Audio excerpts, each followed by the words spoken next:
Una cordial bienvenida a este espacio de factorías de utopías realizables a través de la Escuela de Voluntariado de la Red GFU, una asociación que imparte formaciones para ir más allá de la forma a través de la Escuela de Voluntariado, más allá de la forma a través de elementos como el que vamos a abordar hoy, que es el yoga, como instrumento de realización personal para no tener que recurrir luego a que nos salven de nuestras propias actuaciones, pues a veces no muy acertadas. Entonces vamos a abordar el tema del yoga como escuela de voluntariado reconocida por las autoridades pues administrativas de España, tanto en la región de Madrid como de Murcia, como veis en lo que queda expuesto aquí. Es un espacio de utopías para hacer realidad, no solamente para cambiar el mundo, sino para cambiar nuestro propio mundo interior, a través de los yogis como personas que individualmente estudian y que colectivamente comparten. Esto es alguno de los elementos que afirma pues lo que es en la actualidad el yoga, reconocido pues por las autoridades como la ONU. Tenemos aquí en esta zona. Esta es la formación que vamos a compartir los días martes y jueves con todo el contenido que vemos a continuación. La historia y filosofía del yoga, que es esto, más los 8 pasos de la Ashtanga Yoga.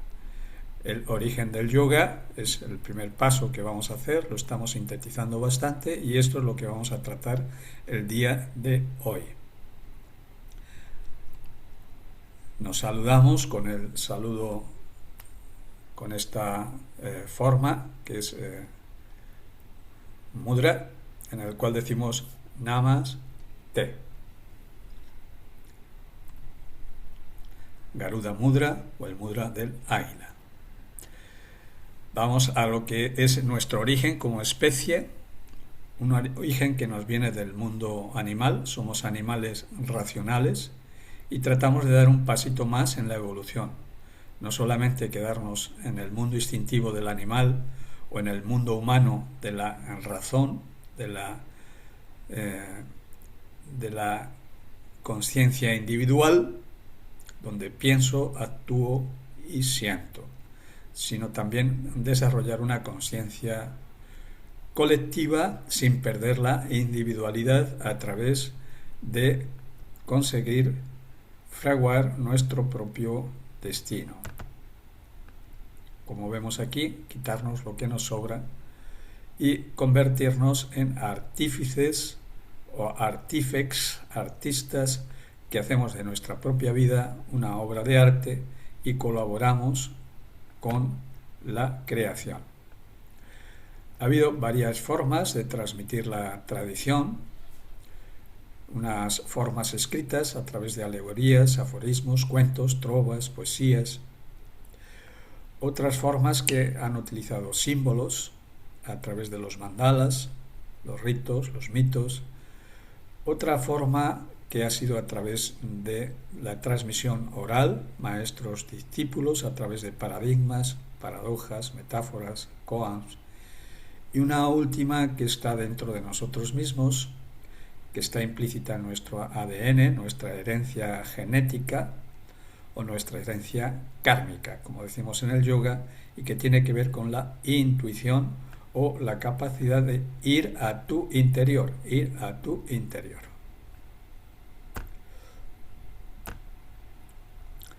Este es el método tradicional del yoga clásico que fue enunciado por Patanjali unos cuantos años antes de Cristo y que está resumido en estos 8 pasos o Ashtanga Yoga, de los cuales pues vamos a ir abordándolos en los sucesivos encuentros. El próximo será el Yama y el Niyama y así sucesivamente los demás. El método que el yogi utiliza para su estudio está en relación con lo que denominamos el pratyahara. O sea, pratyahara quiere decir el uso adecuado de nuestros sentidos para que la información que nos llegue no sea distorsionada. E ir más allá de la forma quiere decir no solamente es ver, sino mirar, no solamente es oír, es escuchar, no solamente es tener sensaciones que nos vienen de fuera, sino también procesarlas o sentirlas. O sea, ver, escuchar y sentir que va más allá de mirar, oír o palpar. A través del ojo, a través del oído y a través del contacto o lo kinestésico. Y el yoga utiliza 3 elementos. Uno son los mandalas, que tiene que ver con el ver, como transmisión a través de formas. Otro tiene que ver con los mantras, que es el sonido, el aum, que después de su pronunciación deja un silencio y que le denominamos el bija o la semilla que está latente dentro del sonido cuando deja este de ejercerse. Es el silencio que provoca el sonido, o es la luz que está detrás del color del mandala, o también es el vacío que hay detrás de las sensaciones que provocamos a través de los mudras, las asanas o el pranayama, que vamos a seguir estudiando como elementos técnicos para alcanzar ese estado de vacuidad o sunyata, como llaman en otras tradiciones. Hagamos un ejercicio práctico de pratyahara para observar el discurrir de nuestra vida. Nuestra vida discurre entre los días y las noches y es producto del movimiento astronómico de nuestro globo terráqueo en el espacio. O sea que, aunque parece que estamos aquí aislados, estamos espacialmente influenciados a través del movimiento de rotación y también a través del movimiento de traslación. Ese movimiento de traslación que provoca las estaciones. No es lo mismo vivir en la primavera, en el otoño, en el verano, en el invierno, no es lo mismo en un hemisferio que en otro, en una latitud que en otra. Estamos influenciados de algún modo por la rotación y la traslación. Pero hay una influencia de la cual no nos percatamos, que tiene que ver con otro tercer movimiento de los 12 que tiene la Tierra, que se llama la precesión equinoccial. La precesión equinoccial son ciclos que abarcan 25.920 vueltas de la Tierra en torno al Sol, o años. Entonces, estos ciclos son los que marcan el devenir de nuestra humanidad. Y está producido por ese bamboleo que estamos viendo en la imagen del eje terrestre, donde ahora está apuntando a lo que llamamos la estrella polar, pero dentro de 12.000 años, 12.000 y pico, señalará la estrella Vega. La estrella Vega será la polar. Y eso ejerce también una influencia astronómica. Este es un movimiento que tiene que ver con las constelaciones, las cuales los 25.920 años que vemos aquí, al dividirlo entre 2 sectores iguales, que son las constelaciones, nos da periodos de 2.160 años aproximadamente, o lo que llamamos una era. Ahora estamos en la era del Acuarios, que es una era de luz. Pasamos por la era más sombría, que es la era de Piscis. Ha habido un cambio en lo que se llama la precesión equinoccial. Esto es más largo de explicar y se requeriría pues un estudio bastante más aparte y de más tiempo para entender estos dos movimientos, el cual uno depende de las constelaciones, o sea, sectores realmente físicos que vemos en el cielo a través de lo que es la banda zodiacal, por donde se producen los eclipses, o la eclíptica, ¿no? Y otro es el que tiene que ver con la propia Tierra, dependiendo de su inclinación con respecto a esa eclíptica. Entonces ahí se producen las estaciones, la primavera, el verano, el otoño y el invierno, y eso tiene que ver con las estaciones o los signos que utilizamos más bien a nivel personal porque tiene que ver con nuestro nacimiento en un lugar específico, mientras que las constelaciones las utilizamos para estudiar el devenir de la humanidad desde la era de Tauro, Aries, Piscis, Acuarios, luego vendrá la de Capricornio, etcétera, ¿no? A través de que el punto vernal pues se va desplazando y creando esto que los yogis, o más bien la filosofía vedántica, que en un momento dado se mezcló con el yoga, allá en la India, pues ha creado lo que se llama los yugas. En este texto, el Yanita Yoditsa, texto védico, se habla de astronomía, de cosmogonía y la división del tiempo en distintos periodos que abarcan una gran cantidad de años, pero que si hacemos una operación encontraremos que esa cantidad de años, cuando quitamos los ceros y multiplicamos por 15, que viene del 5 más por 3, encontramos como hay una relación realmente importante con el movimiento de la precesión equinoccial que veíamos antes, 25.920 años, que responde a suprimir estos ceros y multiplicar por 15 esta operación. De tal manera que hay ciclos en los cuales abarca esta cantidad de años, 19.000 y pico, esta otra que abarca la mitad, 12.000, casi 13.000, esta otra 6.480, que es la última que hemos estado viviendo, que se denomina el Kali Yuga. La suma de todos ellos hace un Maha Yuga, o una gran edad de 64.800 años. ¿Esto para qué nos sirve? Pues para ubicarnos donde estamos en la actualidad, y la ubicación es necesaria saberla para ver nuestro comportamiento con respecto al momento que estamos viviendo. Estamos viviendo los últimos estertores de la edad de Kali Yuga, que la vemos hoy en día todavía pues tratando de mantenerse, ¿no?, en esta forma de actuación global como seres humanos. El Kali Yuga comporta un énfasis en el miedo que tenemos de la supervivencia material, ya sea como individuos, ya sea como naciones, como especies, y el miedo es el que siempre produce la agresión. El que agrede primero es el más miedoso, no el más fuerte, el que tiene más miedo. Y la mayoría de los seres humanos en este periodo pues ejercemos la superstición y la autoridad. Afortunadamente este periodo está concluyendo. Estamos en una crisis de esos valores donde ya nadie los soporta, solamente unos cuantos que todavía quieren seguir ejerciendo el poder. Pero afortunadamente estamos entrando en lo que se llama el Satya Yuga, o la Edad de Oro. Esto no va a venir por sí solo, o sea, dependerá mucho de que realmente usemos nuestras capacidades humanas para superar el miedo y adquirir la libertad de poder vivir en un mundo donde ya no tengamos que pagar por la supervivencia. Esa Edad de Oro es factible, pero dependerá de que nosotros la usemos adecuadamente. Satya Yuga, que tiene que ver con este movimiento de precesión equinoccial, y que dependiendo de las distintas épocas por las que hemos pasado, pues ha tenido un comportamiento específico incluso en el yoga. Por ejemplo, en la edad de Tauro, aquí, pues el yoga que se practicó sería el Tantra Yoga.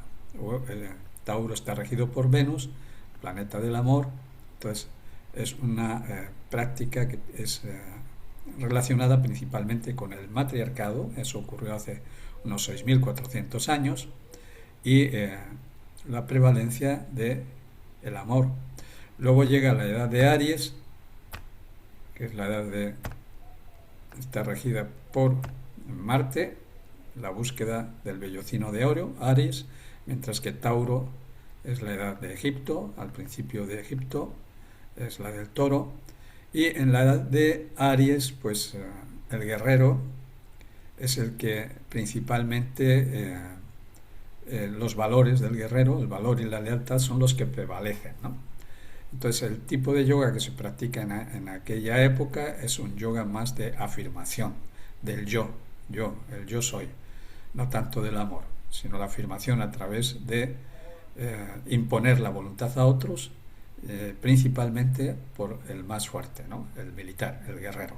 Mientras que la edad de Piscis, termina la de Aries y Piscis, y prevalece más el religioso. O sea, ya no se impone a los demás por la fuerza bruta, sino por las creencias, o sea, por la fe. Es una época ascética, es una época negativa, porque se van alternando en el sentido de épocas más abiertas, más cerradas, por ejemplo esta, la de Tauro, más abiertas la de Aries, más cerradas la de Piscis, y en la siguiente época, que es la que estamos entrando ahora, la de Aquarius, otra vez una época abierta donde prevalecerá ya no el Bhakti Yoga o el yoga devocional, sino el Jnani Yoga o el yoga del conocimiento, que estamos precisamente haciendo exposición de esta, afirmando lo que es la era del Aquarius, el conocimiento, ya no solamente la fe, la ciencia. Entonces, la unión de estos 4 tipos de yoga es lo que denominamos el Raya Yoga, el yoga regio o real. No solamente esto lo afirman los Vedas, sino que también en Egipto hay un zodiaco que se llama el zodiaco de Dendera, que descubrió el ejército de Napoleón cuando estuvo en Egipto. Es una losa grande de unos 2 metros de diámetro que se llevaron a París, y nos está hablando de lo mismo que los Vedas. O sea, ahí hay una serie de signos astronómicos. Por ejemplo, vemos aquí a Leo, que está opuesto aquí a Aquarius, está aquí, que está vertiendo ahí el cántaro, en fin. Y esto igualmente habría que estudiarlo, echarle de comer aparte para entenderlo mejor. Pero lo que sí es cierto es que hay una relación que podemos hacer con nuestra vida cotidiana, como ha habido un tránsito desde el Piscis, que está marcado por la parte más oscura, y Aquarius. Ese tránsito ha ido del creer al saber, del aislamiento a la globalidad, de los mártires al sabio, de hacer énfasis ya no solamente en imitar, hacer lo mismo que nos enseñaron, sino la creatividad, de la oscuridad a la luz, del ocultamiento del sexo al conocimiento de la sexualidad, de la desigualdad entre hombres y mujeres, la igualdad entre hombres y mujeres. Esto es Aquarius, y la lista es larga. La podemos contrastar y ver que es cierto que estamos en esa nueva edad de Aquarius, que ya está dentro de lo que sería el Satya Yuga, porque el Satya Yuga comenzó con la llegada del avatar de la era de Piscis, Yeshua el Cristo, al principio de Piscis, donde ya propuso el amor y no tanto el ojo por ojo, el diente por diente de los guerreros, ¿no? La venganza. No es la venganza, es entender a la persona que piensa diferente de ti y tratar de integrarla. Eso es Aquarius. La prehistoria del yoga la podemos ver a través también de un recorrido donde nuestros antepasados pues consideraban que la naturaleza pues estaba animada por seres ocultos que dirigían nuestra vida. Es la época del animismo. Todo está animado, todos son dioses, los dioses de la lluvia, del trueno, como Thor, Odín en la mitología nórdica, y otros dioses de las distintas culturas, ¿no? Luego hay un salto en la concepción del mundo, que es la época de los griegos, donde hablan ya de distintos dioses, el politeísmo, pero hay un salto más donde se habla del monoteísmo. O sea, ya no solamente hay un dios, sino que hay un dios que rige a todos los demás, y ese es el dios verdadero, ¿no? Es el único dios. Entonces eso también trajo sus consecuencias, ¿no? Su parte positiva y negativa, como todo, ¿no? Las religiones del libro que se peleaban entre ellas por ver quién era el auténtico Dios, ¿no?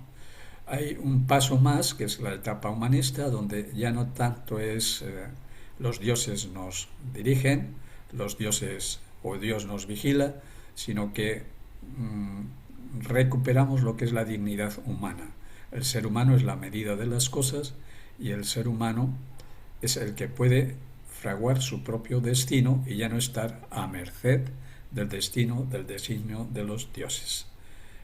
Entonces, ese tránsito prehistórico nos habla un poco, nos hace entender mejor lo que es el yoga y llegar a una etapa posterior, que es la síntesis de todas ellas, que es el panteísmo, que quiere decir, pan quiere decir todo, y teísmo es que todo es Dios, no hay nada diferente a Él, tanto en su manifestación positiva como negativa. No hay bien o mal, hay la unión de las polaridades, Dios es todo. Vamos un poco más a lo que es ya el origen del yoga, que se concatena o se une a dos tradiciones. Una viene de los pueblos arios, que nacieron aquí en la zona centro Europa, más bien tirando hacia la Asia Menor, lo que se llaman los ríos Tigris y Éufrates o el antiguo imperio persa, ¿no? Aquí nacen los pueblos arios y ellos se extienden en todas direcciones, no invaden, sino que emigran, ¿no? Se extienden hacia la India y en la India pues ahí desarrollan ya un alfabeto que traían de antes, que es la forma sánscrita, ¿eh? Y también se dirigen hacia Occidente como pueblos germánicos, pueblos celtas, y llegan incluso hasta la península ibérica, donde ya pues ahí se detienen, ya no hay más avance, ¿no? Los arios, ario quiere decir señor, o sea, por ahí por donde llegan, pues de algún modo imponen su cultura. Arios viene de la época de Aries, o sea, son guerreros, que ya vimos antes, hace unos más de 4.000 años, más o menos, 4.000 a 2.000 años atrás, y ellos llegan por esta zona al Valle del Indo. En el Indo ya hay otras culturas que se llaman la cultura drávida, los drávidas. Los drávidas habitan estas zonas, que son valles fértiles, del Indo, del Ganges, el Yamuna, y al ser zonas fértiles, pues todo lo que es el sustento queda cubierto, y cuando los seres humanos tenemos la seguridad de la supervivencia, pues nos dedicamos al arte, a la exploración del mundo, a la exploración de nosotros mismos, y esto dio lugar a lo que ahora llamamos el yoga. Cuando llegan los arios por el norte de la India, se mezclan con los drávidas, pero no se mezclan de forma racial, sino que la cultura más o menos se interconecta. Los arios son patriarcales y los drávidas son matriarcales, pero los arios imponen su tradición y lo hacen a través de esto, ¿no? Esto, la invasión aria, ponen a la cabeza de los dirigentes a los brahmanes, a los guerreros, luego los comerciantes y por último los sudras y los intocables, que son los autóctonos de la India, los drávidas, ¿no? Entonces imponen su tradición, pero al mismo tiempo asimilan algo de la propuesta del yoga que viene de los drávidas. Y vemos en esta región como se han encontrado algunas estatuillas donde hacen referencia pues a que el yoga ya los drávidas lo practicaban. Pero no solamente los drávidas, sino también, por ejemplo, en otras regiones del mundo, hemos encontrado también, sobre todo en el Museo de Antropología e Historia de México, donde se recopilan muchas estatuillas como esta, ¿no? Que son asanas o posturas de yoga, aunque pues les han puesto ahí el nombre de acróbatas, pero no, pues hay muchas estatuillas que reflejan posiciones de yoga, lo cual implica que a través de posturas de yoga también en América pues entraban en un estado de conexión a través de las sensaciones del cuerpo.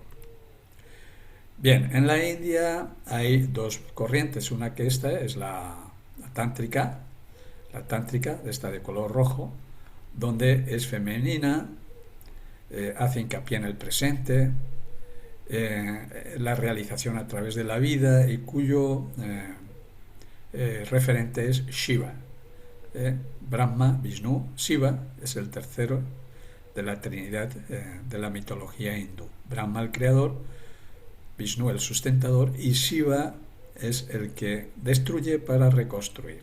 O sea, es el que provoca el avance por la determinación humana, representado por el triángulo hacia arriba o la voluntad del ascenso. Esto es el Tantra Yoga. Es el yoga más ancestral o más antiguo que cuando llegaron los arios impusieron su forma, su ética, a través del Vedanta, de los Vedas. Era patriarcal, era más no a través de la realización de la persona, sino la revelación de los dioses. Se sustenta en el Maya, no en el presente, o sea, la ilusión de la vida. Más bien es un concepto religioso de la vida, donde se ponen las expectativas en el más allá, no en el más acá, en el presente, que es el Tantra, y la solución está para después de la muerte, ¿no? Es Vishnu, el representativo de los Vedantas, Vishnuitas. La fórmula de descenso, el azul, representa el Vedanta, y las dos juntas está representado en la estrella de 6 puntas que tomamos como mandala cuando representamos el cuarto chakra, que está representando la intuición o la revelación que nos viene, y al mismo tiempo la iniciativa o la realización que asciende. Entonces los dos se juntan y provocan lo que es un estado intermedio donde el ser humano conecta el cielo con la tierra y une, que es lo que quiere decir yoga, Jivatma con Paramatma, o sea, el ser individual con el ser total. Atman y Paramatman, el ser individualizado como alma, y Paramatman, el que está más allá, o el alma global. Entonces, las dos corrientes es factible que se puedan unir, y en todo caso, en unas ocasiones estamos más bien tántricos y en otras veces más vedánticos. Unas veces buscamos la realización y otras esperamos que otros nos revelen, ¿no? Y nos salven, ¿no? En fin, de todos modos, pues la corriente tántrica es la que más va en línea con los nuevos tiempos, con Aquarius, y muestra de esto es, por ejemplo, este personaje, Maslow, que lo promovió a través de un sistema educativo donde hace referencia a esta pirámide ascendente, donde lo primero que tenemos que tener en cuenta es nuestro sustento material, luego la seguridad física, luego la parte afectiva, el afecto, la intimidad y el reconocimiento, en fin, que todas las necesidades humanas sean cubiertas para que podamos tener acceso o la seguridad suficiente para ir hacia la creatividad o la espontaneidad, saltando todo tipo de prejuicios o de creencias. Ya no es la creencia en algo o un ser superior, sino la afirmación de saberse ser un ser humano digno de reconocerse a sí mismo. En la tradición vedántica pues hay 4 etapas donde la persona se desenvolvía para llegar a esa liberación o ese moksha. Entonces la primera etapa es la del joven, donde se hace hincapié en el celibato, el joven que es el aprendiz de un maestro, de un gurú, y se somete a su disciplina. Luego la segunda etapa, que es la de grahasta, graha quiere decir hogar, o sea, donde crea una familia, la subsistencia de la prole.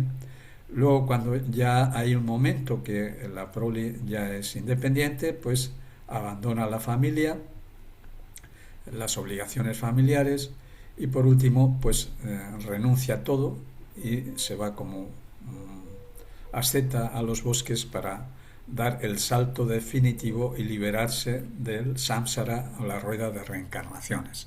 Estos son los 4 asramas del hinduismo o la tradición vedántica, que, como digo, pues no es la tradición del yoga, aunque están íntimamente influenciadas. Vemos ahora lo que propone el Tantra, ¿no? El Tantra vemos que no es algo que sea, son herramientas, no son revelaciones, no es algo eh, que tenga que ver con la dependencia, sino la puesta en marcha de las propias capacidades para llegar a entender el mundo. Y el Tantra es para toda persona. No es para ascetas que se retiran a los bosques, hoy también sería algo casi impensable, se van a los monasterios, a los cenobios, nuestra cultura occidental, sino que es para todo el mundo. O sea que estando en la etapa que vimos antes, esta del grajasta, saltando en la etapa donde estamos cuidando de la familia, del hogar, de la prole, al mismo tiempo podamos realizarnos también como personas sin necesidad de retirarnos del mundo. O sea que el mundo es la escuela donde podemos seguir avanzando y trascendiendo el maya o la ilusión, aun estando dentro de ella, trascenderla para alcanzar también pues nuestra realización total como seres en nuestra faceta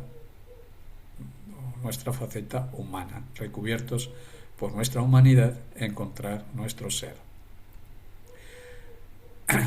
El Tantra tiene que ver con el cosmos, ahora que lo estudiamos astronómicamente, es una danza cósmica. Esta es una reproducción de cómo se mueve el Sol en torno a la galaxia, es en forma circular siempre, no hay rectas en el universo, ni tampoco hay curvas, sino que hay espirales. Vemos como todos los planetas, arrastrados por el Sol, forman una espiral que tiene que ver con la palabra espiritual o espira. Pira tiene que ver con el fuego también, la pira, el fuego, o la pirámide, o la espira o la espiritualidad, que tiene dos fuerzas, una de atracción y otra de repulsión.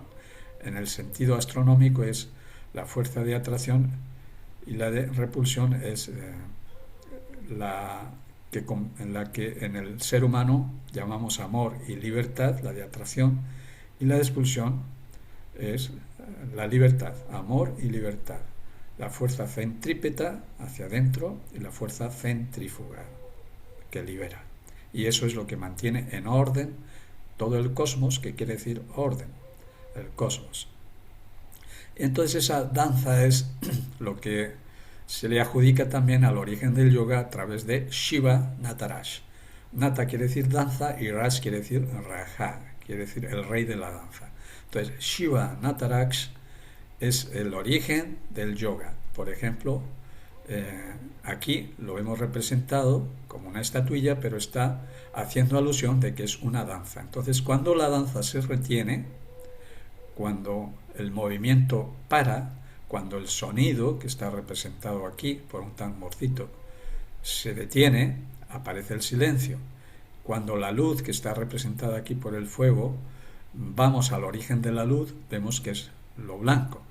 Entonces, cuando el sonido, la luz y el movimiento se detienen, es cuando hay una asana, hay una percepción de la realidad diferente que no tiene que ver con la búsqueda externa a través del movimiento, sino que uno es el eje sobre el cual los acontecimientos giran.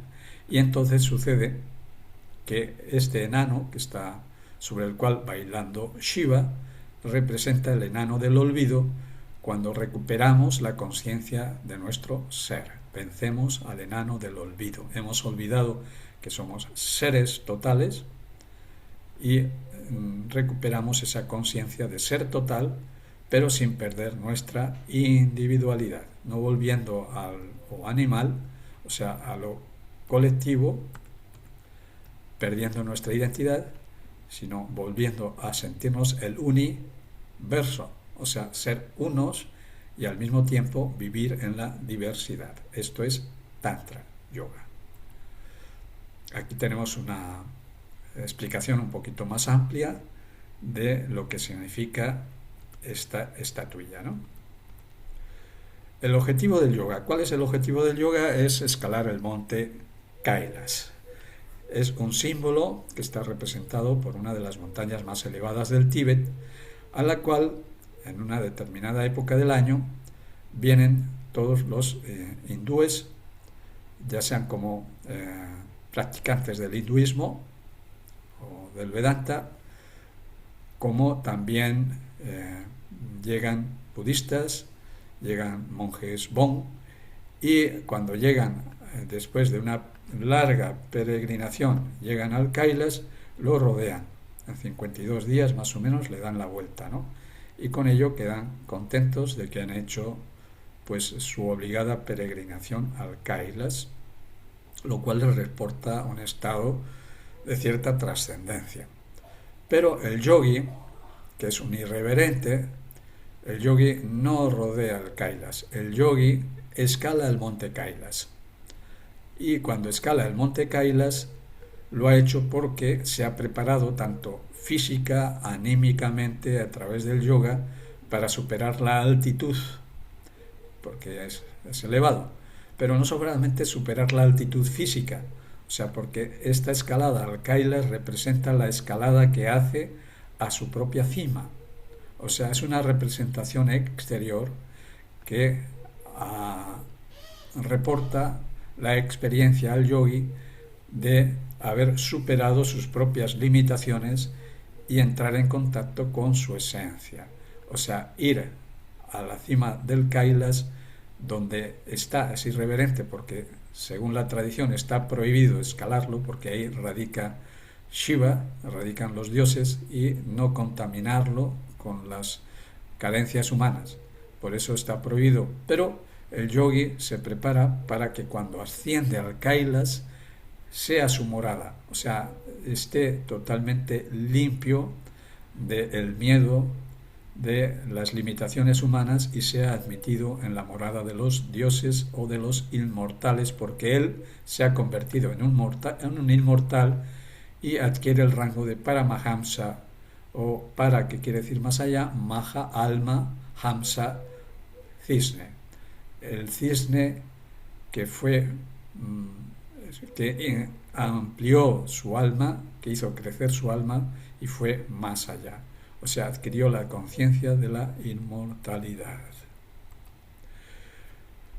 La propuesta que el fundador de nuestra escuela, que se llama Yug Yoga Yogismo, hace y que está reflejada en este libro, dice: el yoguismo no tiene ni templos, ni sacerdotes, ni liturgia, ni limitación alguna.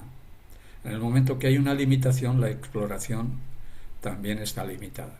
Así pues, sería incorrecto dar un sentido religioso a esta vía que conduce a la liberación ¿de qué? Pues de la ignorancia de nosotros mismos, ¿no? En fin, no promete nada, no es una religión donde te prometen el nirvana, el paraíso, el cielo, no, es un instrumento donde, dependiendo del uso que le hagamos de él, obtendremos unos resultados. No hay una promesa de que algo se vaya a cumplir y alcancemos la liberación al destruir el maya o la ilusión de la individualización provocada por la mente dual o racional para adquirir el samadhi. Vemos el Sanatan Dharma es un concepto que quiere decir la eterna verdad y que se aplica a todas las corrientes habidas dentro de la tradición en la India. O sea, la India es un mosaico grande de muchas formas de pensamiento. No pensemos solamente en el hinduismo, sino en otras muchas. Pero hay algunas que se llaman ortodoxas, que tienen que ver con la tradición vedántica, con los Vedas o los Aryas. Y hay otras que han ocurrido después, que se llaman heterodoxas, que de algún modo refutan estas otras añadiendo otros conceptos, como puede ocurrir entre el judaísmo y el cristianismo. El cristianismo, para los ortodoxos judíos, es una heterodoxia, no lo aceptan, ¿no? Y aquí en la India ocurre lo mismo, ¿no? Entonces, dentro de los heterodoxos está el budismo, que de algún modo contrasta con el sistema de castas, porque el budismo dice: el Buda somos todos y cualquier persona puede alcanzar la conciencia búdica, lo cual los ortodoxos pues refutan, ¿no? También el jainismo y otros sistemas también de corte más materialista, ¿no? tenemos aquí una visión un poquito más amplificada de estos dos sistemas, el sistema ortodoxo, que lo vemos aquí de la izquierda, y el heterodoxo, ¿no?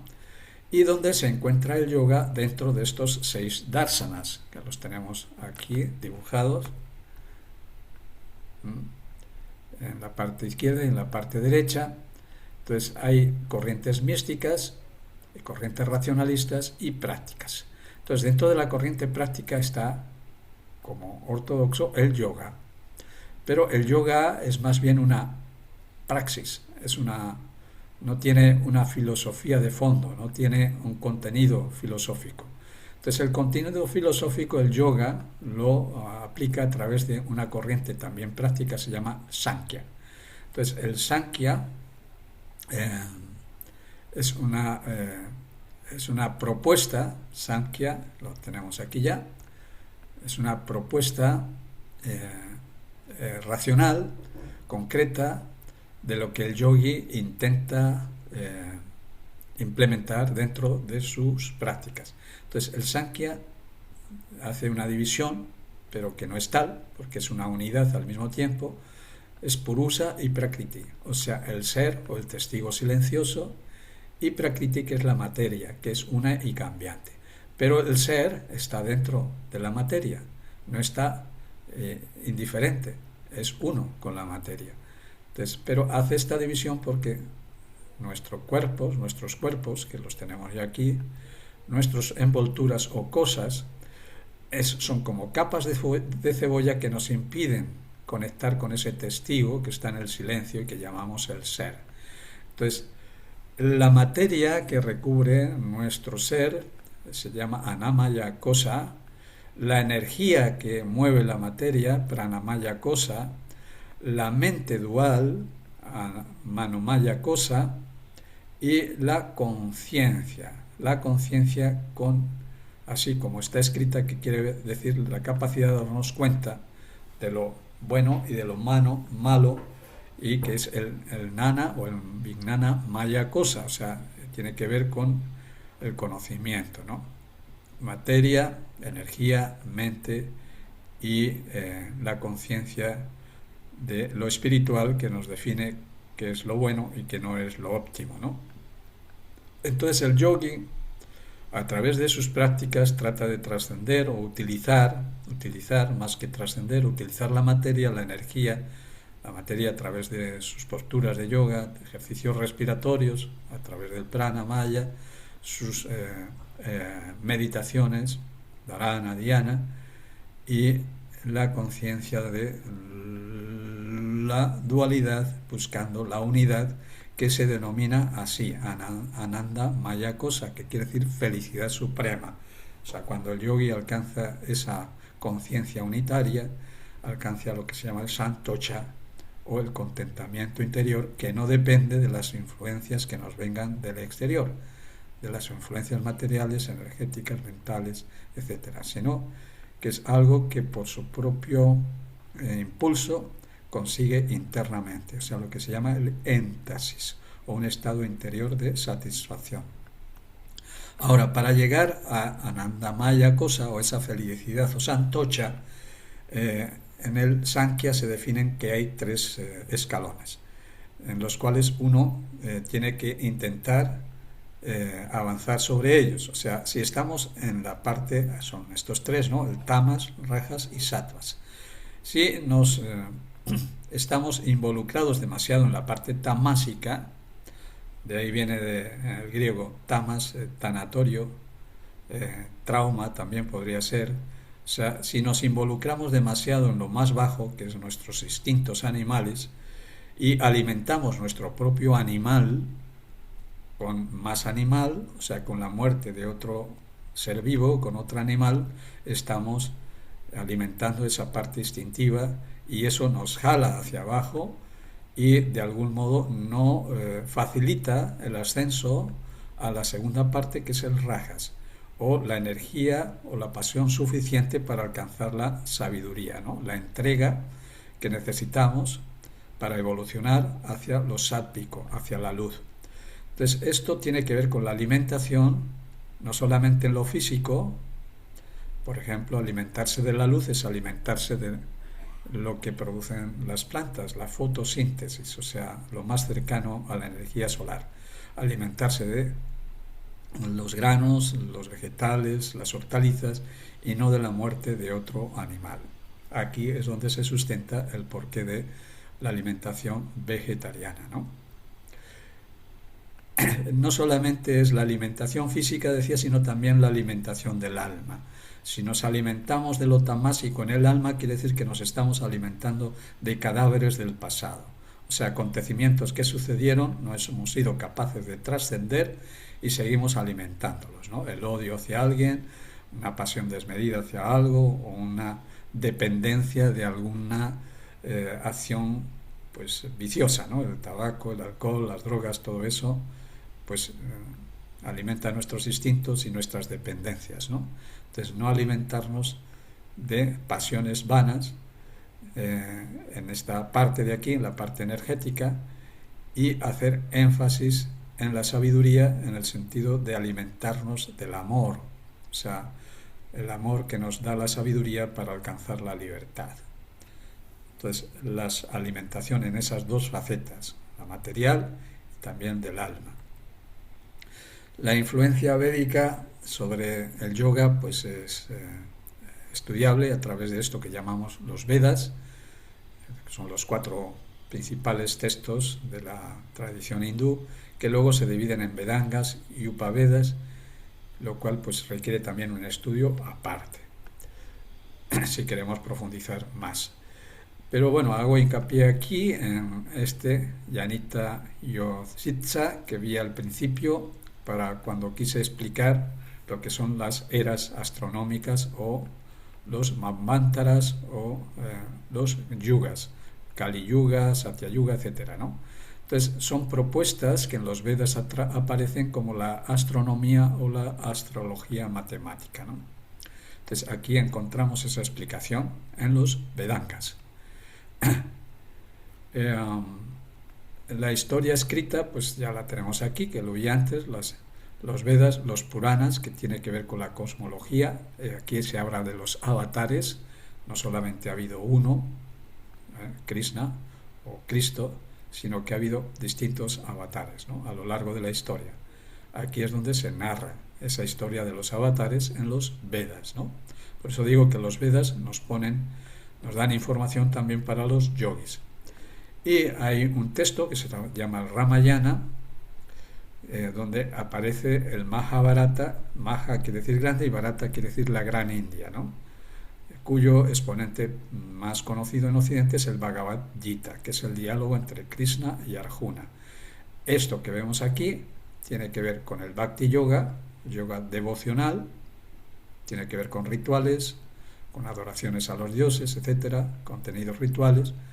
Los apéndices o los brahmanas, que explican esto a los 4 Vedas, y los Upanishads, que ocurren después y que son conversaciones que los ascetas realizan con las personas que van a visitarle a los bosques, y quedan escritos de esas conversaciones que serían más representativos de lo que es el yoga del conocimiento, más allá del yoga, el Bhakti Yoga o del misticismo.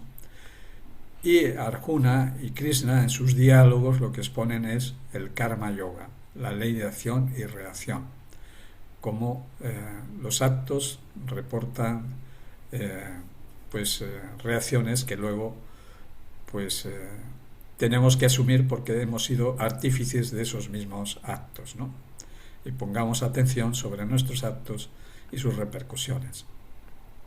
Y lo último que aparece, que son los Yuga Sutras de Patanjali, donde está expuesto todo lo que es estos estudios que vamos a realizar a lo largo de estos días. Se llama el Ashtanga Yoga, ¿no?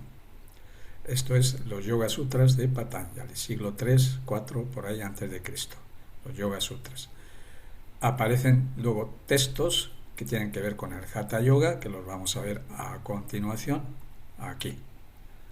Entonces, ahí tenemos resumido un poquito más lo que anteriormente dije. El Tantra Yoga, el yoga más ancestral, que tiene que ver con Tauro, con Venus, lo matriarcal. Gatastha Yoga, que tiene que ver con lo ariano, con los Vedas, con Aries, y Gata quiere decir vasija hasta tierna.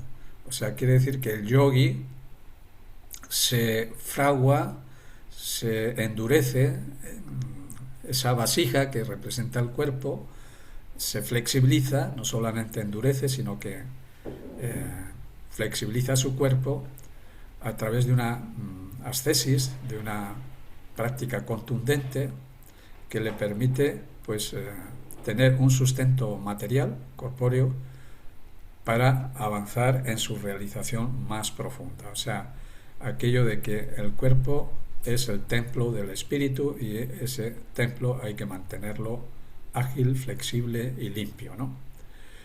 Aparece después el Raja Yoga, como dije antes, de Patanjali, siglo IV a.C., y en el siglo IX y X después de Cristo, ya no antes, sino después, aparecen estos textos que los podéis descargar de internet: el Hatha Yoga Pradipika, el Yeranda Samhita y el Shiva Samhita, lo cual comporta todo lo que actualmente practicamos como Hatha Yoga.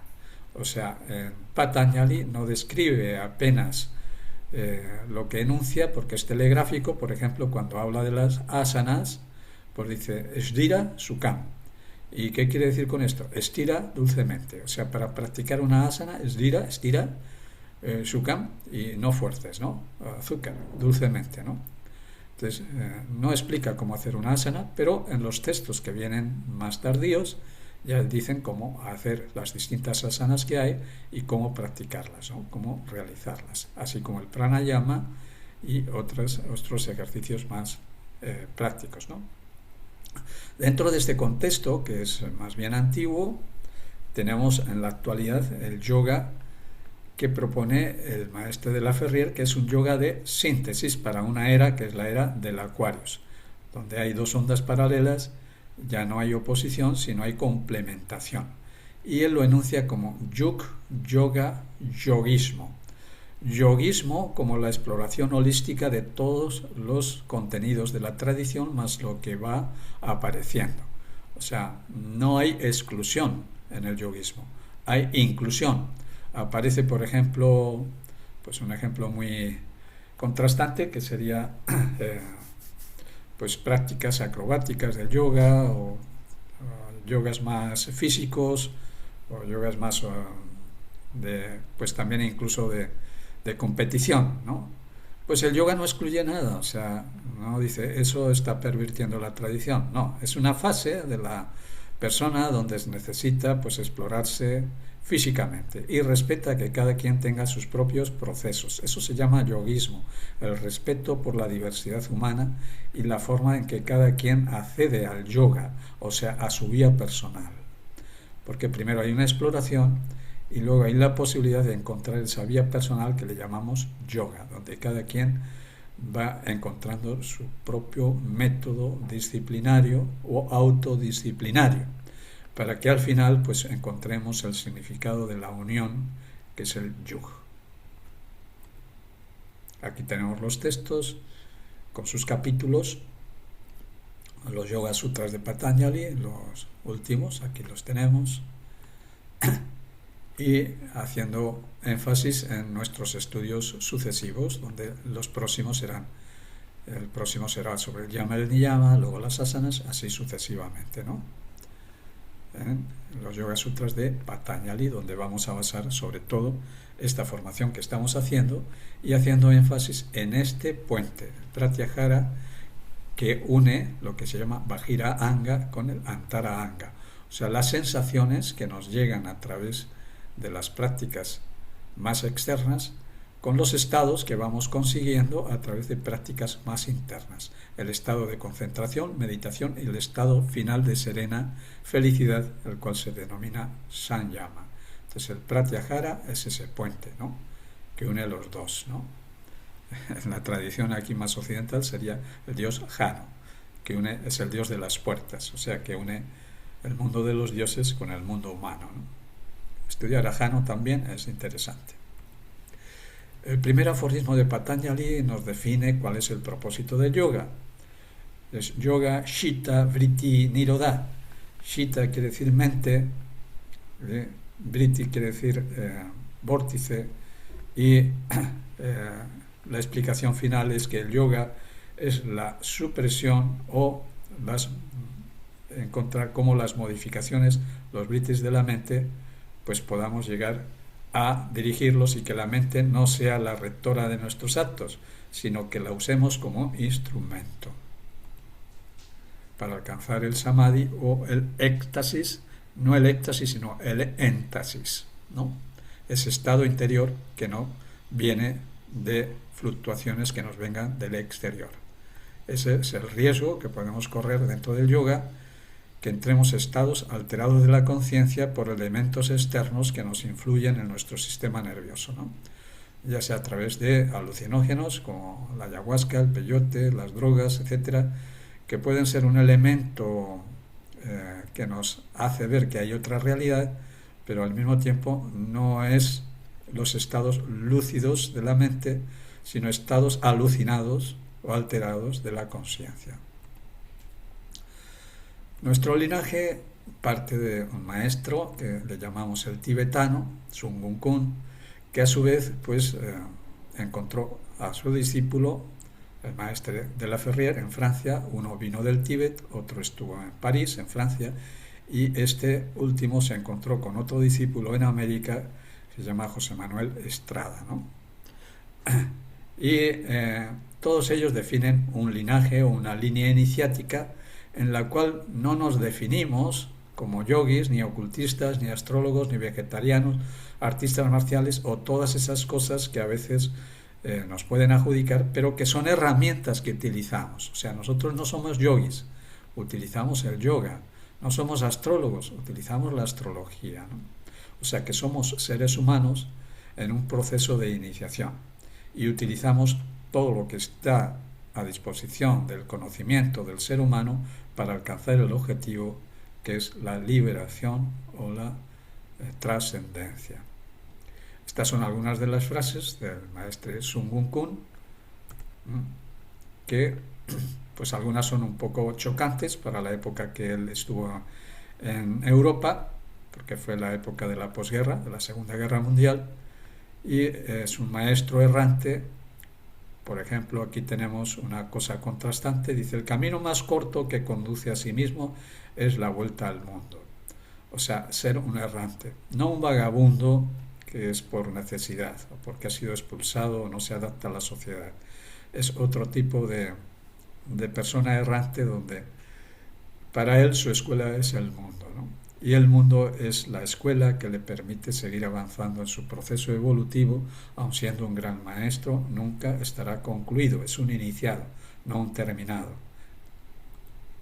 El maestro de la Ferrière propone esta otra manera, que no es suya, sino que él hace una síntesis de los conocimientos anteriores diciendo esto mismo, que corresponde a una tradición.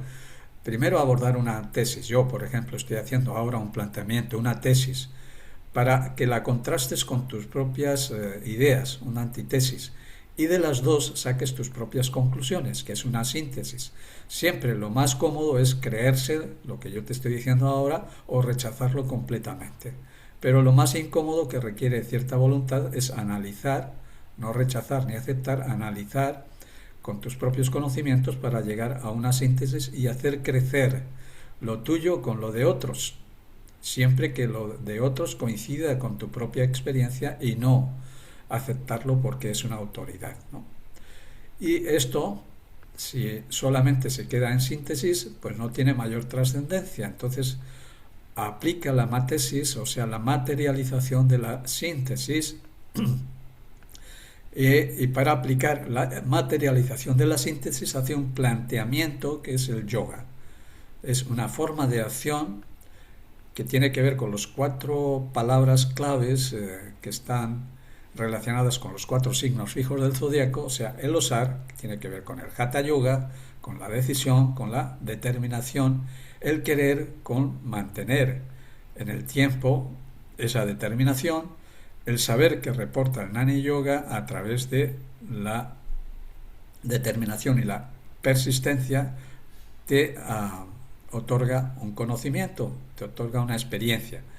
Y esa experiencia lo que te va configurando es esto que tiene que ver con el callar, con el Bhakti Yoga, que es un silencio interior, donde ya no necesitas tanto la palabra para entender las cosas, sino que las puedes entender a través del silencio. Y eso es lo que configura la iniciación real o el Raya Yoga. Real, regio, Raya Yoga.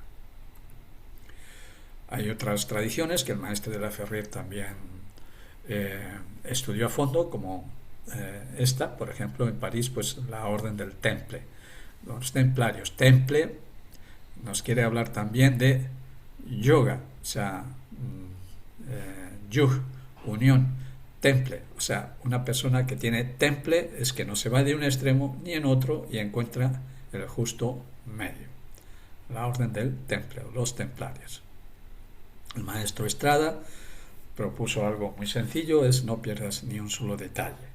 Por ejemplo, a él pues era una persona para nosotros mítica, como una especie de mago salido de cuentos del mago Merlín, y a veces pues a él le conocí, pues le preguntábamos cosas, le decíamos, maestro, usted realmente es un sabio, tiene respuestas para todo.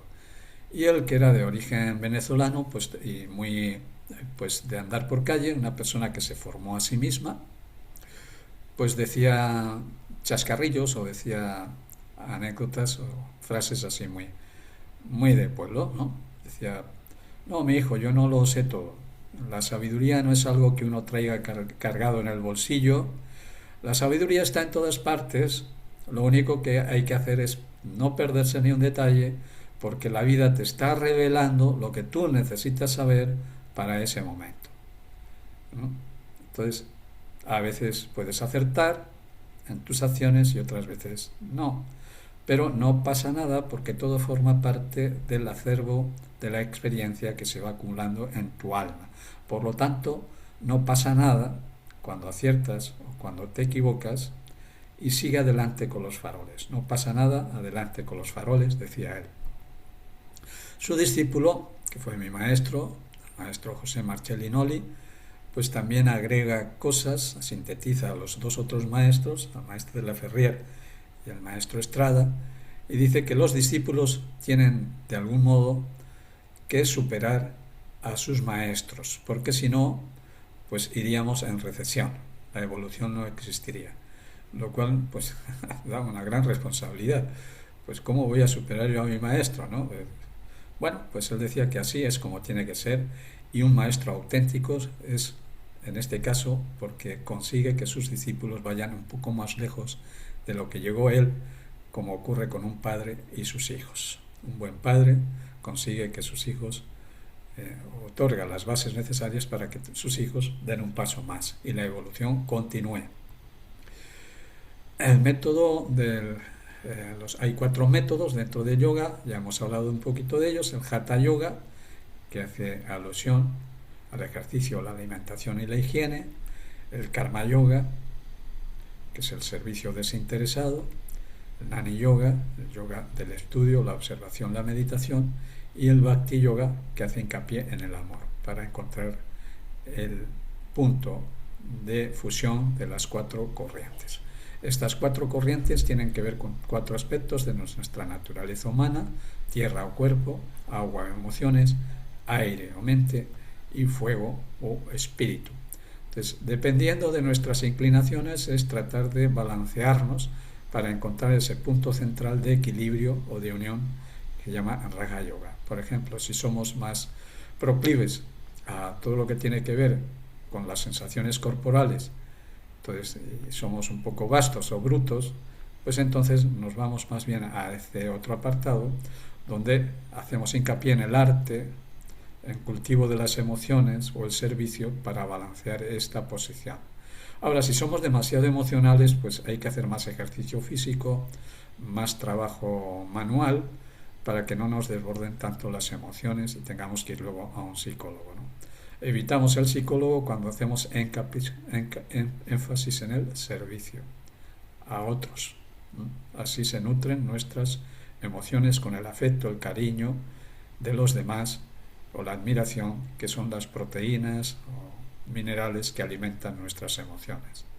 Ahora, si somos demasiado racionalistas y construimos bombas para matar a media humanidad, pues hagamos un poco de énfasis en el amor. O somos demasiado espiritualistas y decimos que la ciencia no sirve para nada, entonces estudiemos el método científico. La idea es balancear estos 4 aspectos para encontrar ese punto central. Lo vemos aquí también, de este otro modo: Hatha Yoga, Karma Yoga, Nani Yoga, Bhakti Yoga, alimentación, ejercicio, higiene, servicio.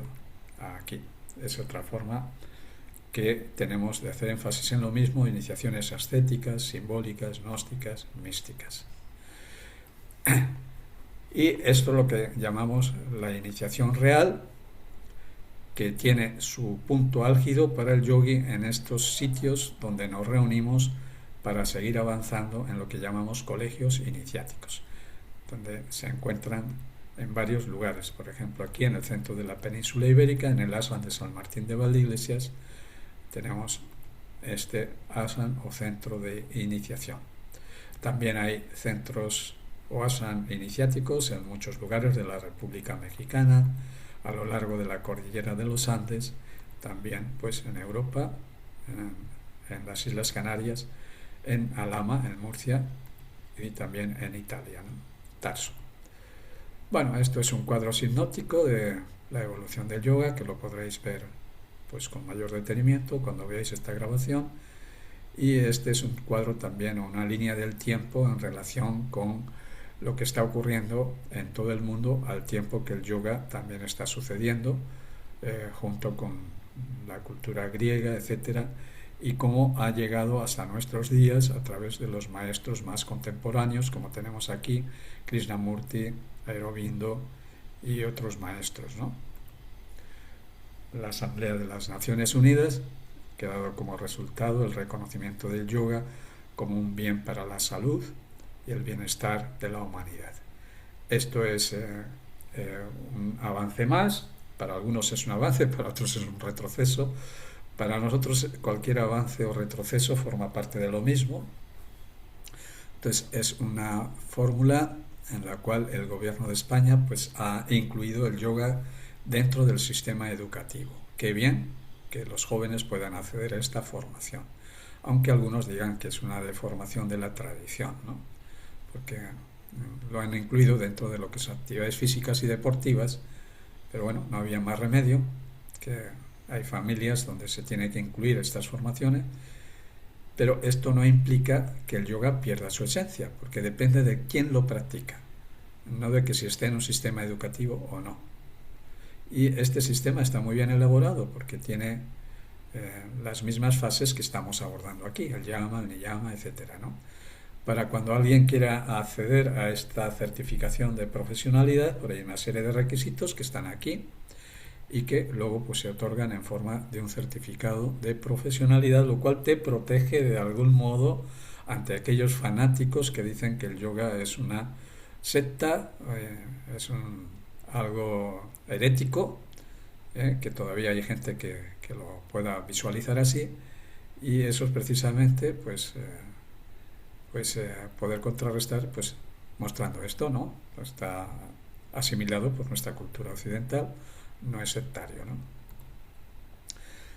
El yoga yoguismo, yo le trato de dar una connotación más, es yoga divergente, o sea, un yoga que sirva para divertir a la gente, no para un yoga ascético, un yoga de sufrimiento, de estar en una postura sufriendo, sino, o sea, que sea algo divertido, que sea algo recreativo, creativo, que es lo que quiere decir también divergente, no solamente convergente o racional, sino también intuitivo, y unir esos dos hemisferios, el hemisferio izquierdo y el derecho, el hemisferio conservador o triste, el yuppie, ¿no? El responsable, o el hippie, el otro hemisferio, ¿no?